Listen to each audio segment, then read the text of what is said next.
to, get everybody together to talk a little bit about International Women's Day. It's March 8th.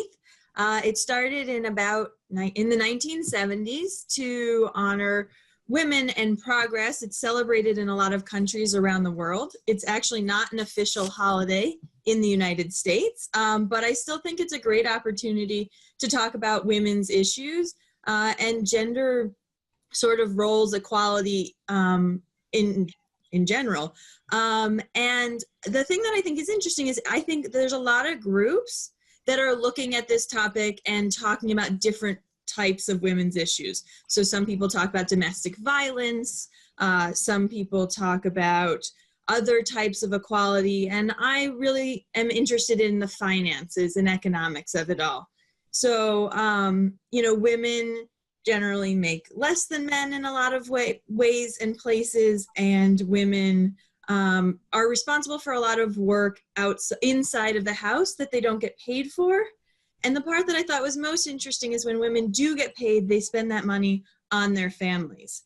So I've, brought Stacy and Kristen here today to talk about a little bit about their careers and some of the non-traditional jobs they've had, why they took those jobs, and really the impact that it's had on their lives or potentially their families. So thank you both for joining me. You're welcome. Pleasure to be here. And Stacey, we were just talking that you actually have a traditional job that sometimes you forget about, as well as a non-traditional job where you help women write stories and overcome their trauma. That's such a powerful process and such a great tool. I think it addresses actually more topics related to International Women's Day. But how did you get into that, and how does it, how does it impact you?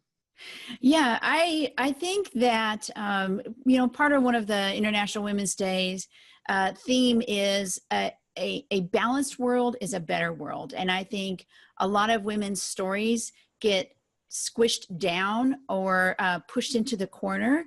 And it doesn't necessarily, I don't want to place blame or anything like that, but a lot of it is our own, because we feel like, oh, we shouldn't speak up, and we have been raised that way.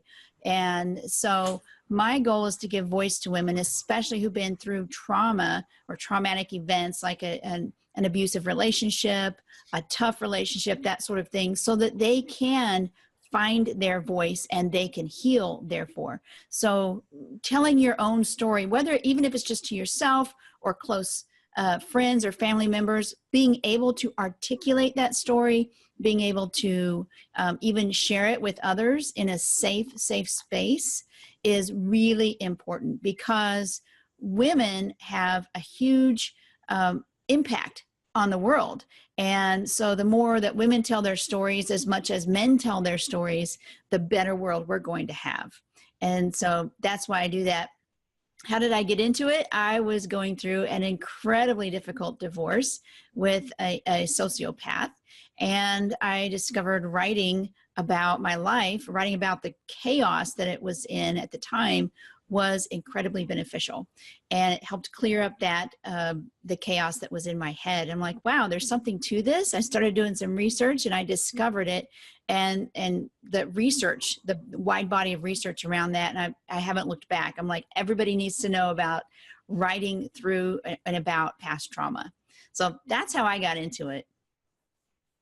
And do you think about the money from the two jobs separately, or is it just all one pile? Like, does it make a difference? Is this your play money or your vacation or? Oh, no. This is real money, and it's spent on real things. So no, it is, both of the jobs are my income. I consider one primary. The other one is a business that's just getting started, just starting off the ground. I have made some money from it.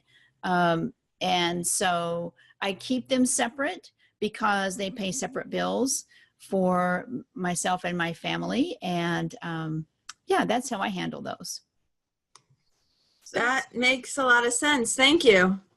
It's so exciting to have multiple streams of income and not be forced into a situation where your creativity can only be channeled into one tiny little area. Absolutely. And we're talking about it, like the International Women's Day talks about the gender income balance, and they say basically it's not a women's issue. It's not a women's issue. It's an economic issue, and it's good for the entire economy, whatever country you're in, for women and men to both earn money and have multiple streams. Well, the mindset that gender should have an effect on salary is something that I think we have to let go of. I mean, this is really, we're in 2000, almost 20 now, and still Right. This old feeling that men are the providers, and so men should deserve more, or whatever that was. None of that applies to the way that we're living anywhere in the world now. And do you think we're making, do you think even reparations are necessary, or do you think we just need to say, okay, let's look at places where we're stuck and let's move on from there. Let's move forward. Let's figure out a way to make it run better and more efficiently from here on out.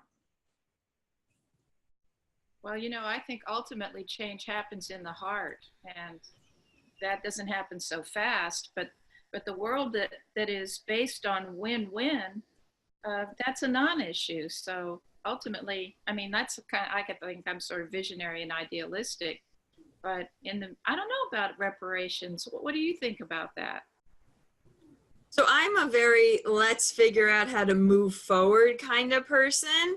And I would rather see that money and effort invested into sort of education or other programs that could really help balance, whether it's familial responsibility and helping people understand emotional labor, or getting more women involved in STEM or coding, or just addressing social norms of what jobs are traditionally female and male. So I'd rather see a way to move forward and sort of discuss those differences instead of looking back and saying, well, that's not fair.